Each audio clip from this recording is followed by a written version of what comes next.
Okay, good day everyone. So I'm making this video because I wanted to have good grades.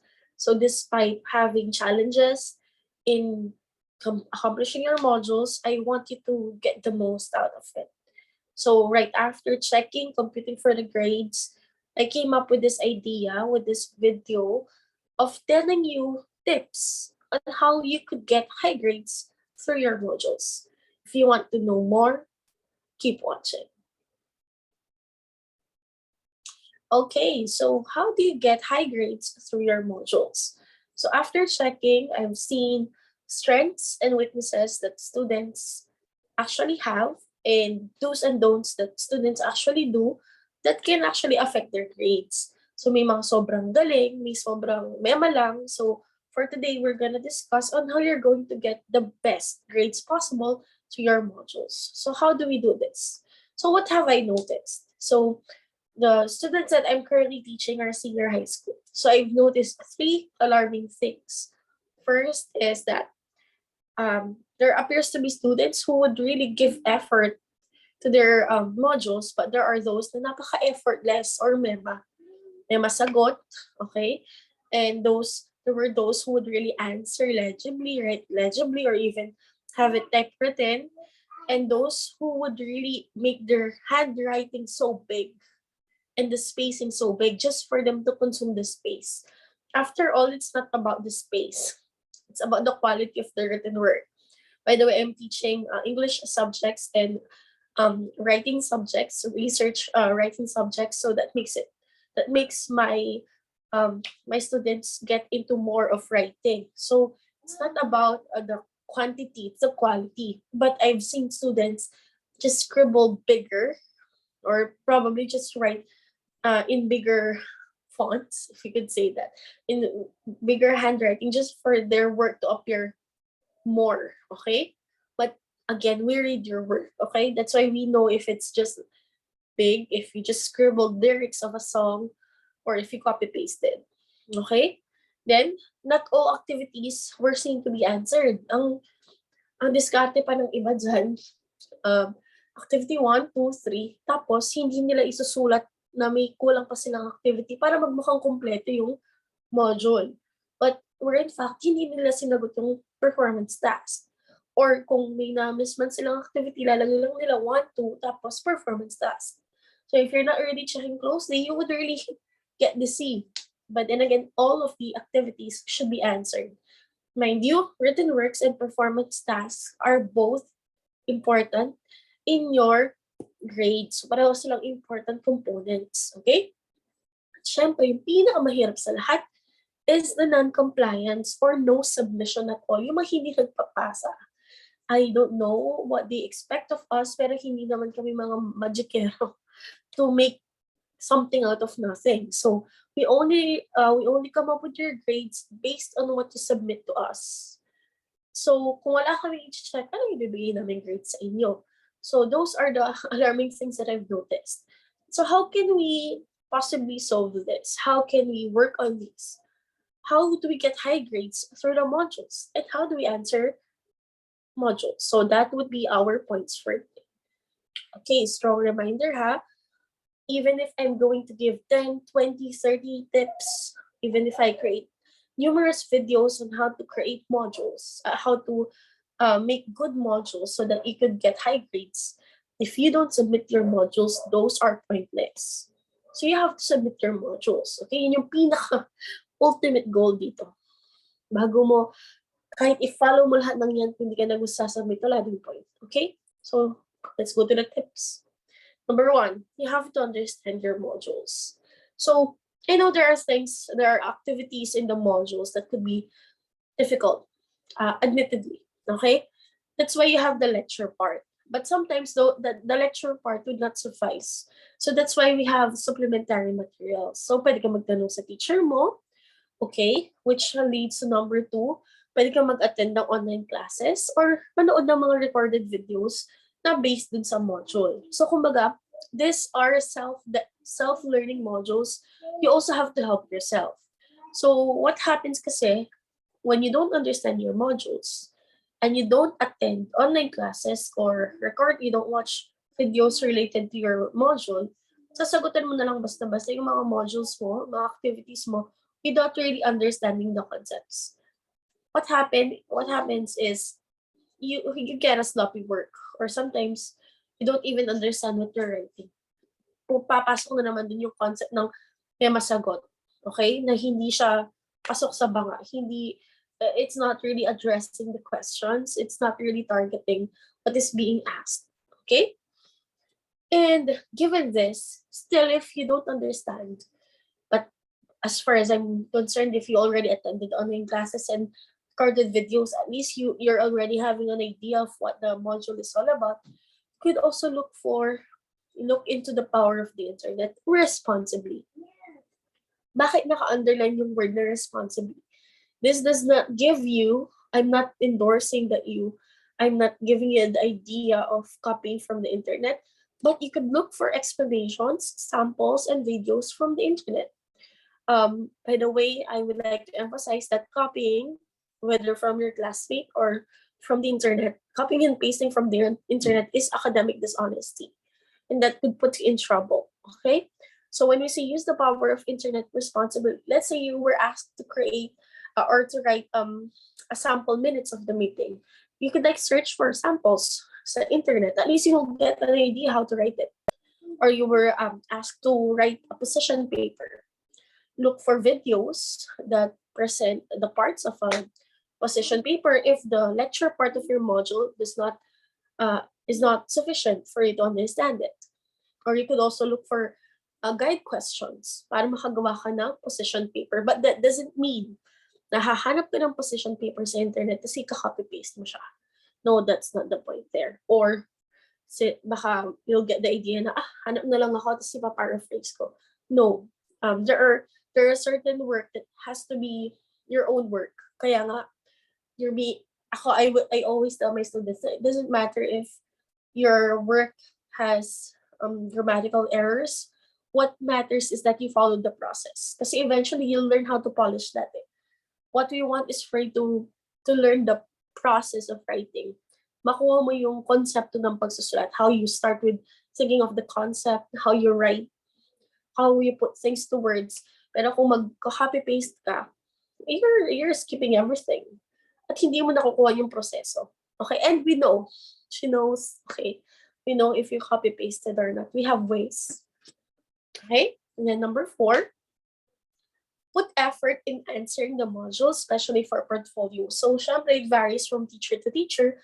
Other teachers would like it simple, straight to the point, or they may have specific formats. But if your teacher gave you the freedom to put effort, like creative effort, which goes to number 5, extra creative, you have to make the most out of your opportunity. And let's say you were given, you were told to just like answer it. Put extra effort in answering. If you were asked to write an essay, put citations, research about what you're writing. If you were asked to create a poster, make it more creative, make it, alam mo yun, yung talagang pinaghandaan mo siya, ni-research mo siya, talagang pinagbuhusan mo siya ng oras, hindi ginawa mo lang siya for 2 minutes. Tapos nag-expect ka ng perfect score. So, even if you're not allowed to put decorations, your effort would surface with the quality of work, essay work, answers, kahit yung simpleng answers lang. Kung halimbawa, pinapagawa ka ng reflection, nagyan mo na parang it's a dramatic quote sa taas, something like that, that cite your source, by the way. Your effort will be seen, will be appreciated, okay? Tsaka makikita ni teacher na, wow, pinag-effortan talaga to. Lahat naman ang pinag-effortan, di ba, na-appreciate, okay? Then again, do not be afraid to be creative. Like for me, I asked my students to have modules. I just wouldn't show the face. Ayan, like that. Ayan. So there were students who really gave their best in making creative portfolios. Of course, hindi naman pwedeng puro creative lang, walang laman. Okay? Plus factor, parang pandagdag na lang ng motivation sa estudyante mismo. If you would imagine, if you're gonna answer your module sa isang sheet of paper na napakaganda, It's very creative.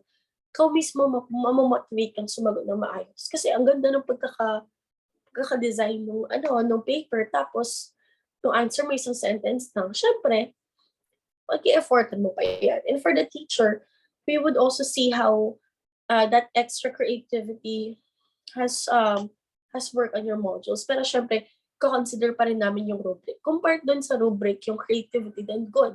But then again, don't be afraid to be extra creative if you were allowed to do so. Ang ganda kaya mag-check ng modules at saka portfolios na pinag-isipan, napakaganda, parang ganda. Tapos maganda din yung sagot. Okay? Syempre, balance pa rin. Hindi pwede maganda lang. Dapat may laman. Okay? Hindi pwede maganda. Dapat may konting substance. No, not konting, but dapat may substance pa rin. Okay? Number 6, follow instructions. Okay? So even if your portfolio is very creative, but you didn't follow instructions, you'll get in trouble. So sinabi, gawa ka ng concept paper, pero gumawa ka ng poster, huh? Sobrang magkaiba. So you should always read closely what is written in the instructions. Kasi hindi lang siya sa modules. It goes beyond the modules. We have to follow instructions even in life. When you're driving, when you're drinking medicine, when you're doing something crucial, importante ang instructions. So when you answer your modules, don't forget to follow the instructions and even the instructions given by the teacher. Which leads to number 7. Always check the group chats for updates. Okay, baka may dinagdag, may binawas, may ini-explain, pero naka-ignore, naka-mute pala ang group chat nyo, o paano mo malalaman? Okay? Sometimes, if you have time naman to chat with your friends, to chat with your special someone, why not always check your group chat for updates?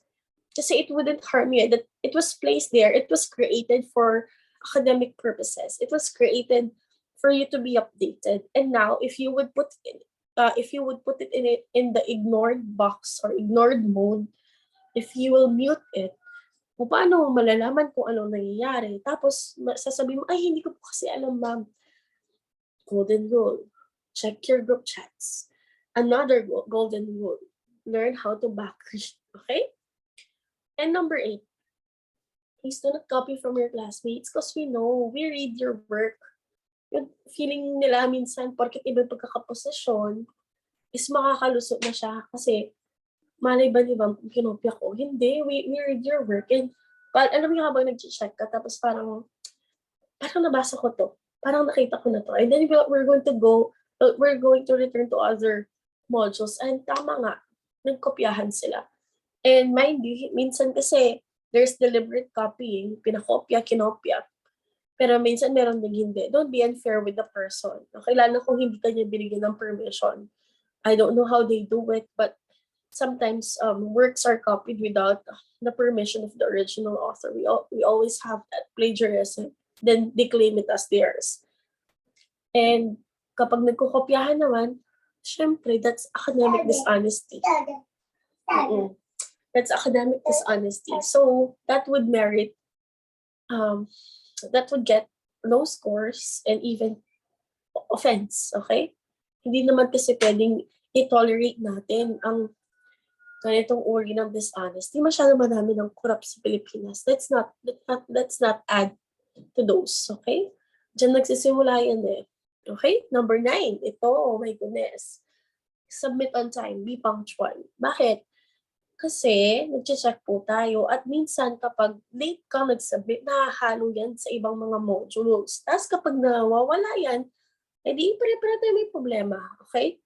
And if you failed to submit on time due to legit reasons, send a message to your teacher. Okay?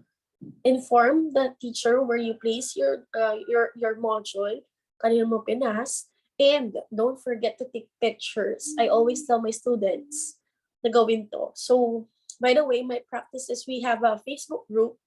They upload their photos there, their self-introduction, then doon nila kino-comment down lahat ng mga modules nila.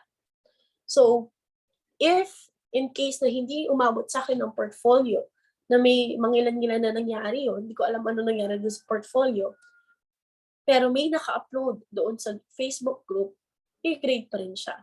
So there's a possibility na naligaw kung saan napunta.